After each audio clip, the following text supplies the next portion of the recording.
Bharatiya Janata party Yuva Morcha तरफ Congress party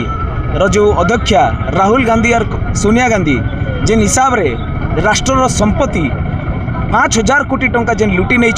ताकू नहीं करी जेन ईडी चार्जसीट करिचे सोनिया गांधी और राहुल गांधी नारे सेटा के नहीं करी आज विक्षोभ प्रदर्शन करिचु भारतीय जनता पार्टी कलाहांडी युवा मोर्चा तरफ देखंतु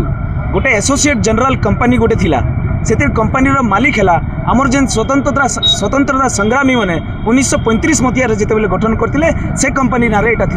एटा को सोनिया गांधी और राहुल गांधी निजेर नाने करी नहीं करी निजे लुटी नहीं करी 50 लाख टंका घिनी करी सेटा को जिते 5000 कोटी टंका है 5000 कोटी टंका नेला बेले से संपत्ति को निजर नाने करी करी लुटी नहीं करी गोटे स्कैम करिचन गोटे राष्ट्र गोटे संपत्ति के जेनटा कि राष्ट्र संपत्ति सेटा के निजे हड़प करी नहींचन खाई देचन और कांग्रेस पार्टी नाने निजे सेटा करी दे करी आज डेट ने ईडी चार्जसीट फाइल करिचे प्रथम थर पे सोनिया गांधी और राहुल गांधी को नहीं करी तो सेटा के नहीं करी आज प्रतिरोध करिचु।